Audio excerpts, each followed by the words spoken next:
Malawi Today. Tiyambe nkhanizi madzulo ano ndi nkhani yathu yaikulu yomwe ikuti mtsogoleri wa dziko lino Professor Arthur Peter Mutharika amusankha kuti wachita bwino pa atsogoleri a mu Africa mu lipoti la pakati pa chaka lomwe bungwe la African Presidency Accountability Council APAC latulutsa. Malingana ndi lipotili, Professor Mutharika wachita bwino mwa zina m'magawo a ulamuliro wabwino ndi kulemekeza ufulu wa anthu. Poyankhula atatulutsa lipotili ku Addis Ababa mdziko la Ethiopia, mlembi wamkulu wa APAC Ahmad Sanko Sharif wati President Mutharika ndi nyenyezi yowala muno mu Africa kamba kuonetsa utsogoleri wapamwamba miyezi isanu ndi umodzi yapitayi. Tili ndi lipotili lomwe walemba ndi mtolankhani wathu Geoffrey Chinawa. Ripoti la African Presidency Accountability Council APAC lati President Mutharika ali patsogolo pa atsogoleri na onse mu Africa potumikira anthu modzipereka. Mlembi wamkulu wa bungwe la APAC Ahmed Sanko Sharif wati Professor Mutharika wakwanisa kuthetsa mavuto a chakudya pakati pa Malawi ndipo mitengo ya chakudya ndiyofikirika komanso yokhazikika. Ripoti ili latinso pansi pa utsogoleri wa Professor Arthur Peter Mutharika, dziko la Malawi lachitanso bwino gawo la ulamuliro wabwino komanso kubwezeretsa chikhulupiriro cha anthu mu utsogoleri wa dziko.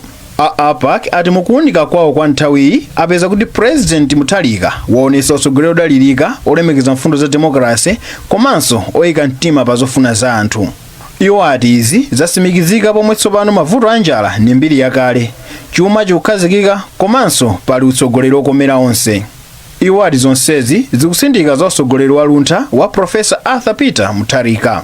Pamenepa APAC athokoza mtsogoleri wa dziko lino Professor Arthur Peter Mutharika kamba kokhala chitsanzo chabwino cha utsogoleri muno mu Africa, zomwe ati zatsindika kuti nzotheka kukwaniritsa zinthu zogwirika mukanthawi kochepa. Mlembi wamkulu wa APAC wati bungwe lawo likhale litulutsa ndandanda onse momwe atsogoleri onse 54 a mu Africa achitira.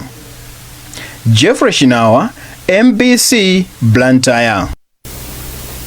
Unduna wa zamtengatenga wakhazikitsa ntchito yokonza msewu wa M1 kuchokera pa Bunda Turnoff ku Lilongwe kukafika pakameza roundabout ku Blantyre yomwe ayigwire ndi ndalama zoposa 110 billion kwacha.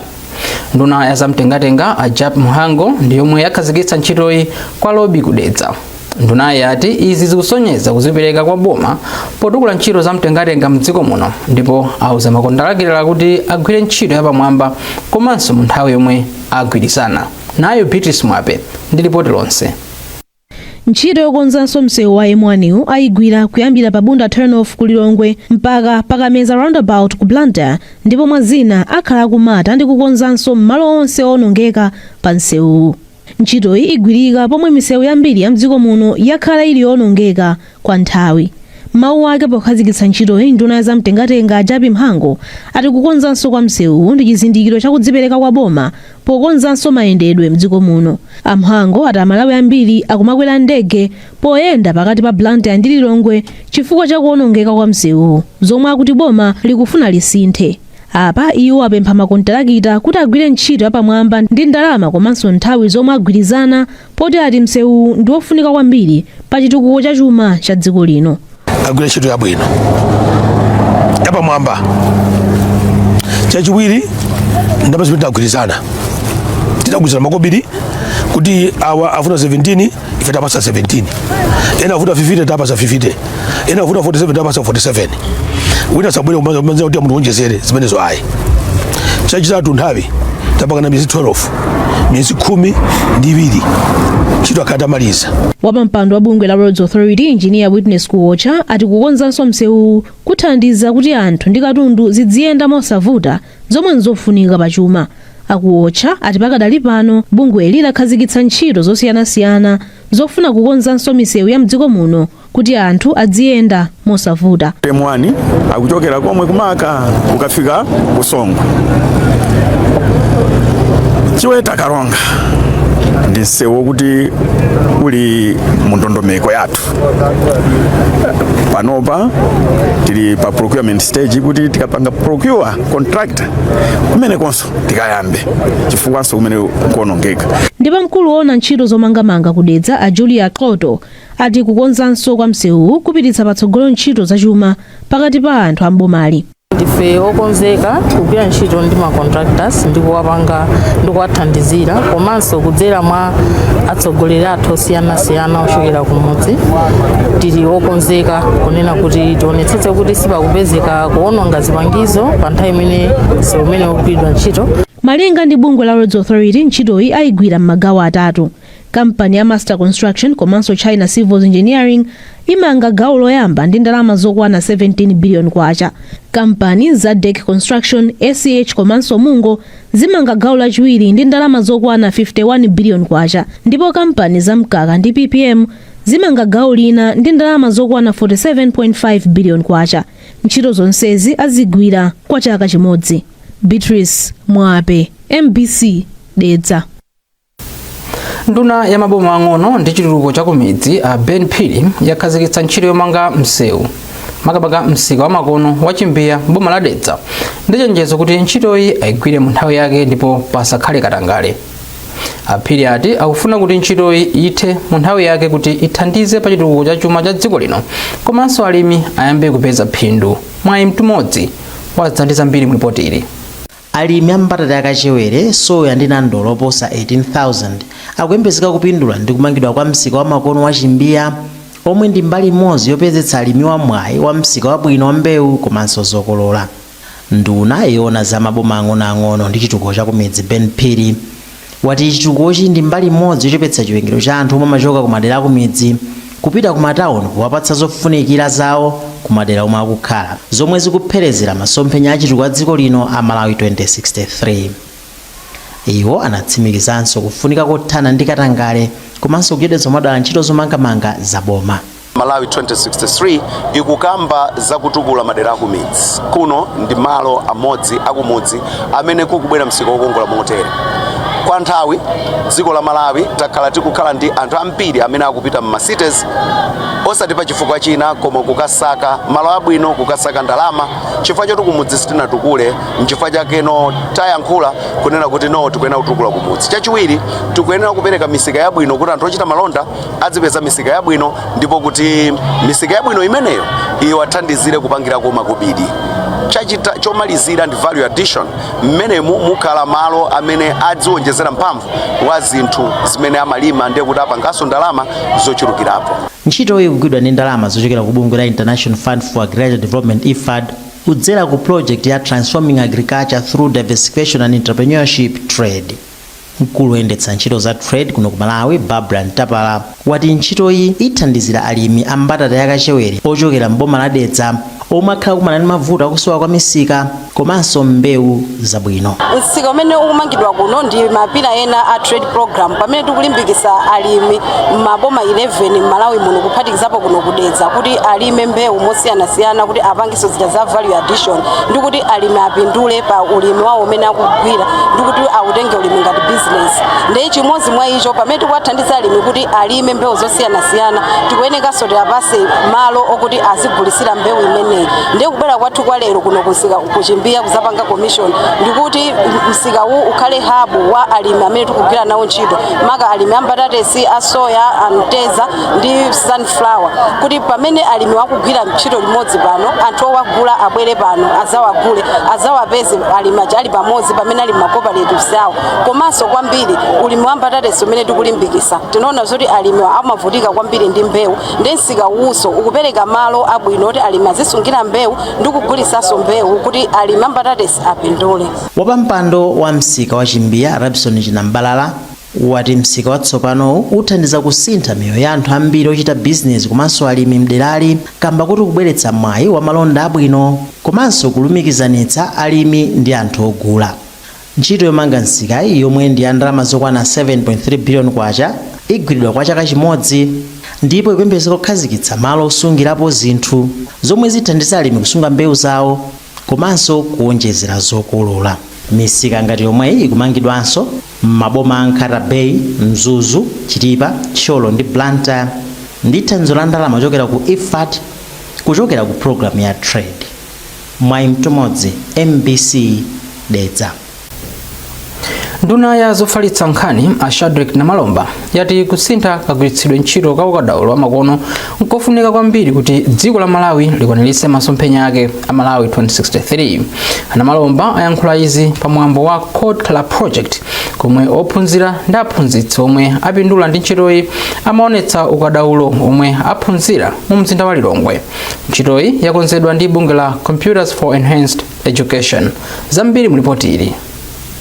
Ana Malomba ati kusintha kwa ukadaulo wa makono ndi njira yofunikira pa chitukuko cha dziko. Iwo ati ukadaulowu ndi wothandiza pa ntchito za ulimi, mafakitale, zokopa alendo komanso migodi. Iwo anati kupereka luso kwa chinyamata kunkawathandiza kupanga njira zothetsera mavuto omwe dziko lino likukumana nawo.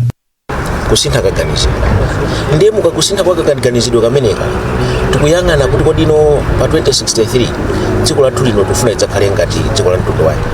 Ndiye tikuti sitikuyang'ana mavuto amene tinawo pano tiyang'ane kumene tikupita tikunena kuti tifuna idzakhale dziko lolemera kwambiri, koma pakulemera kumeneko osasiya wina aliyense kaya ndi mzimayi kaya ndi mzibambo kaya ndi nyamata kaya ndi mtsikana aliyense akakhale kuti akuchita bwino pana imeneyo. Koma izi kuti zitheke zofunika tonse tigwire limodzi. Tigwira bwanji ntchito ndi kuphunzitsa achinyamata amenewa njira za makono. Mkulu wa bungwe la Computers for Enhanced Education Sylvester Ntumbuka wati ntchito ya Code Clubs inayamba ngati njira yoyeserera kuphunzitsa ophunzira zakupanga maprogramu amakompyuta. Antumbuka ati sukulu zisanu ndi imodzi zochokera ku zigawo zitatu za dziko lino zapikisana poonetsa maprogramu omwe apanga, ndipo bungwe likukonzekera kufalitsa ntchitoyi msukulu zambiri. Tikuona kuti anawa apindula wani pano pakukwanisa kupanga masystem amene angathandize komanso iwo luso lawo lapita patali, which means akamaliza even school atakumwa kapanga ma business ena ndena because aphunzira kuti atakumapanga ma program amenewa. Ntchito ya Code Clubs ikuyembekezeka kuthandiza kukonza tsogolo la chinyamata aku Malawi wapasa luso lomwe lingawathandize kukhala opanga njira zatsopano za ukadaulo wa makompyuta. Mukuonera nkhanizi kuchokera kuno ku MBC. Tiyonenso video yake. Nyumba ya Malamulo lero lachitatu yavomereza mabilo awiri andalama pafupifupi 130 million US dollars yomwe ndi pafupifupi 228 billion kwacha, yomwe cholinga chake ndofuna kutukula ntchito za malonda komanso kuthandizira kukweza ntchito za chitukuko makonsolo mdziko muno. Mabilowa avomerezedwa ndi mbali zonse za nyumbayi. Kuchokera ku Nyumba ya Malamulo, olemba nkhani wathu Gloria Chinyanga ndi Charles Chindongo alemba ripoti ili lomwe akuwerenga ndi Mwayi Mtumodzi. Nyumba itakumananso lachitatu masana, nduna ya zachuma anabweretsa bilu yoyamba yomwe ithandize anthu amene akugwira ntchito za malonda kupeza thandizo la zachuma kudzera ku World Bank. Bill number 8 ya chaka cha 2026 kulola boma kulandira ndalama pafupifupi 80 million United States dollars yogwirira ntchito zachitukuko za governance to enable safe delivery JC2 zochokera ku World Bank zomwenso zibwere ngati thandizo osati ngongole. Tikaonkhesa ndalama zonse imene talandira leroli zomwe parliament yavomereza ndi 130 million US dollars.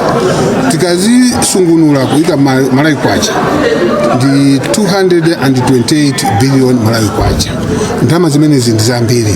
Ndiye ineyo ngati nduna ya finance komanso boma Malawi tuyamba tithokoze World Bank, tithokoze IDA kwa support imene.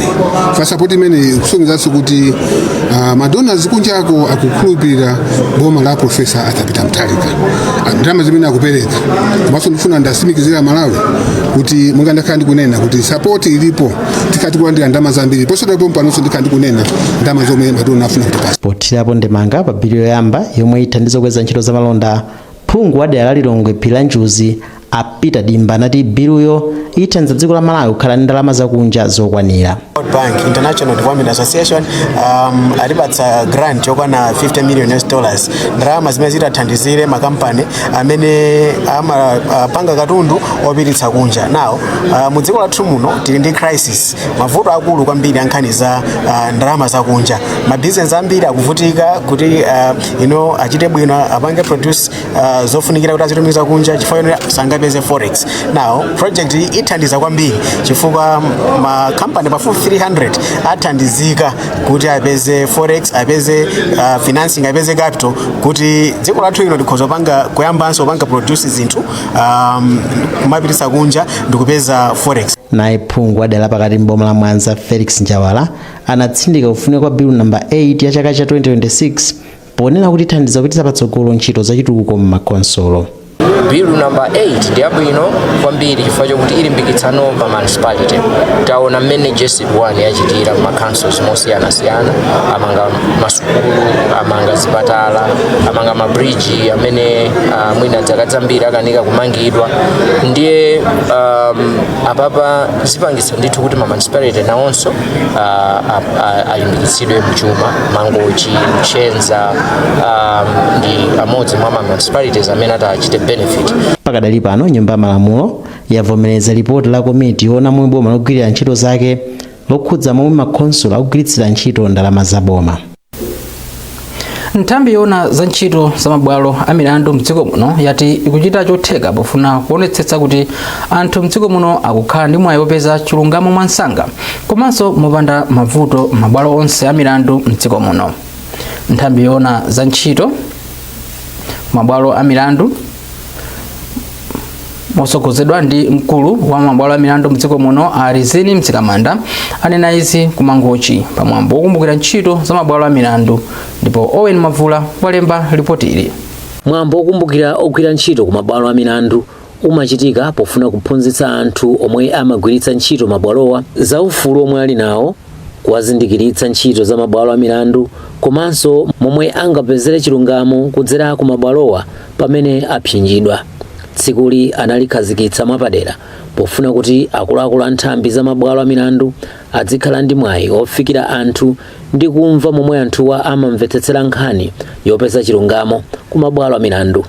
Mwambo wa chaka chino unayamba ndi ulendo wa ndawala motsogozedwa ndi mkulu wa za mabwalo a milandu mdziko muno Alizini Mzikamanda kuchokera ku bwalo la milandu la Mangochi Magistrate kukafika ku bwalo la zamasewero la St. Augustine 3 komwe kunachitikira zonse. Polankhula pamwambowu mkulu woona za mabwalo a milandu mdziko muno Justice Alizini Mzikamanda wati nthambi ya mabwalo a milandu ikuchita chilichonse chotheka pofuna kuonetsetsa kuti mavuto akuchuluka kwa milandu m'mabwalo achepe. Tikuyesetsa kuchitapo kanthu kuti tichepetse vuto la kuchedwa kwa milandu, tichepetse vuto la kuchuluka kwa milandu imene yakhalitsa nthawi yayitali. Kotero kuti panopa taona kuti zimene tikuchita panopa zikutithandizira kuti vuto limeneli tithane nalo. Sitingati latha, sitingati likutha, koma tikuchepesa. Ndipo tikudikiranso anthu kuti akhoza kuti uza mmene mukuvuta pakaweruzidwe kwa milandu kuti tikatero pamodzi tichepetsa vuto limene. Mawu ake mfumu yayikulu Mponda yati mwambowu wathandizira kuti mafumu ndi anthu awo azindikire zakufunika kofikira mabwalo a milandu pamene anthu alephera kumvana m'mabwalo a mafumu. Kufunikira kwa faction imene kupangisa kuno kuti anthu akhala ndi chithunzithunzi kuti kodi nkhani za makoti zimayenda bwanji, zimayamba ndi ku Majesty Court, kenako ku High Court, kenakonso Supreme Court of Appeal. Anthu ena mwina amene ali kutaliku amaona ngati kuti pomalizira penipeni pamene angapeza chithandizo kapena chilungamo ndi kumatiye. Ndiye zimene zizitukapasa anthu kuti iyayo ukakhala kuti mwina kumabwalo kusuku naende bwino mafumumu choti nawonso mafumu si mulungu iye amakhala ndi cholakweka zawo. Ndiye kuti kwapasa anthu kuti atha umapita kuma High Court, kuma Supreme Court ndi cholinga chokuti akapeze chilungamo. Mwambo wa chaka chino wokumbukira ntchito za mabwalo a milandu wachitika pamutu oti kupeza chilungamo ndi ufulu. Owen Mavula, MBC, Mangochi. Mamembala ena agulu la HRDC mosogozedwa ndi a Henderson Muhango atsutsa malipoti omwe akuluakulu ena agululi mosogozedwa ndi a Michael Kayatsa akunena kuti bwalo la milandu linapereka chigamulo chake pa zakusamvana pa utsogoleri wa bungweli. Poyankhula pa msonkhano wa olemba nkhani mu mzinda wa Blantyre, mamembala awa mosogozedwa ndi a Muhango ati khoti linanena kuti mbali ziwiri zokhuzidwa ndi nkhani zikambirane ndipo zisapereke zomwe zagwirizana ku bwalo la milandu. msonkhano ukudza pamene bungwe la HRTC mosogozedwa ndi Michael Kayasa latulutsa kalata yonena kuti bwalo la milandu linagamula mokomera mbali yawo. Amhango akufotokoza. Akakumana mbali zonse zikambe zinthu zimene zikuyembekezera. Kumbali yathu tinganene zokuti tatumiza kale zimene ife tikuyembekezera kwa maloyers athu amene akuyenera kukumana ndi maloyers ambali zina. Nde mbali zinaso zikapereka zawozo ndekuti siku lokumana tikhati kupanga kuti tikumane kenako tionene kuti zithera pati. Ndera chifukwa chokuti anthu enaso amakamba zokuti application yathu yachosedwa. Application yathu sina chosedwe ndipo tikalepherana tangopasidwa zokambirana kuti tikakambirane kumbali imene imachedwa mediation. So tikalepherana kutanthauza zokuti application yathu yomwe ija Civil Course 22 of 2026 ikuyenera ikapitirire ku High Court chifukwa chakuti judge sasintha china chilichonse chimene tinapanga file pamenepo chikhala chimodzi. Nde kesi yathu ili chimodzi idakali ku court koma judge chifukwa cha kuona nkhani imene ilili anapemphano kuti mwina titakambirana kumbali titakumvana chifukwa choti nkhani ikuoneka kuti ndi amkatikati mwathu. Komiti yomwe ikuyendetsa ndondomeko yolimbikitsa ukhondo mu mzinda wa Mzuzu yati ntchito iyi ithandiza kuti mzindawo ukhalenso waukhondo ndi obiriwira mzaka ziwiri zikudzazi monga momwe unalili zaka zambuyomu. Wapampando wa komiti iyi Crispin Kamanga anati konsoloyi yakhazikitsa nsanamira zinayi zothandizira kuti izi azikwaniritse. Nayo Chimwemwe Milulu ndi nkhani yonse. Nzaka za mbuyomu mzinda wa Mzuzu udali wa ukhondo komanso wobiriwira. Koma pakupita pa nthawi izi zakhala zikusintha ndipo konsolo ya mzindawu yakhala ikuvutika kuti ichotse zinyalala m'malo omwe zimaunjikidwa, kutsekeka kwa ngalande za madzi komanso mchitidwe ogulitsa malonda paliponse mu mzindawu. Pofuna kuthana ndi mavutowa, konsoloyi yakhazikitsa mgwirizano komanso ndondomeko zomwe itsate. Wapampando wa komiti yoona za ntchitoyi Crispin Tezemu Kamanga anati ndondomeko yomwe akhazikitsa ili ndi magawo anayi ndipo ali ndi chiyembekezo kuti zinthu zisintha mzaka ziwiri zikudzazi. Miyezi 24 ikubwerayi anthu onse atengepo mbali. Andi kwakukulu tikuona kuti Mzuzu muno tikukhala mu anthu ambiri. Chabwino tonsefe maso tikuyang'ana kusite. Komano Mzuzu site tikayisiya kuti iyende yokha palibe chomwe tingapindule. Choncho tikufuna tiyende limodzi ndi Mzuzu City Assembly kuonesesa kuti malo athu komanso mzinda wathu ndokongola komanso waukhondo. Kupyolera mu ndondomekoyi, konsolo ya mzindawu ikulimbikitsa onse ochita malonda mu mzindawu, sukulu zonse ndi anthu okhala m'madera onse kuti atenge mbali pa ntchitoyi. Mzinda wa Mzuzu omwe uli ndi anthu pafupifupi 330,000 ndi umodzi mwa mizinda ndi matawuni omwe akukula mofulumira m'dziko muno. Chimwemwe Milulu, MBC Mzuzu. Mu nkhani za masewero, mphunzitsi wa timu ya dziko lino ya mpira wa miyendo wa atsikana ya Scorchers Alavu Monfaziri wati kugonjetsa Nigeria dzulo sizinali zamwayi chabe koma kuti atsikana ake anayikapo mtima ndipo anasewera bwino. Malawi inagonjetsa Nigeria ndi zigoli zitatu kwa ziwiri masewero ake oyamba ku mpikisano wa maiko amu Africa WAFCON omwe ukuchitikira mdziko la Morocco. Timuyi ikumana ndi Egypt kumathero a sabatayi ndipo sabata yamawa izasewera ndi timu ya Zambia. Faziri wati anauza osewera ake kuti azikhulupirire mwa iwo okha zomwe zinathandizira kuti apambane. Approach yathu tinauza ma players tinagwirizana kuti ngakhale Nigeria ndi ikulu tusapota competition chili yonse chimateka tinalimbisa mtima matraining athu onse amene takhala tikupanga timalimbisa mtima nosaopa khala nozidalira ndipo ndizoteka chifukwa chake mwina ndinganena kuti ma players amenya bwino mpira kwambiri onena kuti kwinaku sitinangogwera tawina chifukwa chakuti ma players anakapo mtima pambiri contribution yawo yatithandizira kwambiri kuti tifike poigonyesa Nigeria. Ndikunena una kuti nthawi zina timu yathu imakhala ili incomplete simakhala yonse koma timadziwa kuti tsiku lina lake kumana kukhala timu imodzi maplayers osazabwera taona toka amene achitira muchi komanso maplayers ena amene analipo ena nawonso athandizika kwambiri chifukwa iwonso mwaoka mwina sizikanathekanso kuti aswere bwino so ndi combination yabwino kulumikizana kwabwino kumene maplayers akudziwana kuchoka patali ndimanena una kuti timu iyi ndakanawo maplayers mwina ndikamanya tsiku lalero ndikutiyena ndakanawo zaka 5 ndakanawo zaka 4 chifukwa ke mwanjisa kwambiri timafuna bedi akhale pamodzi apapa mwina zipatso zamba kusonyeza zaoneka.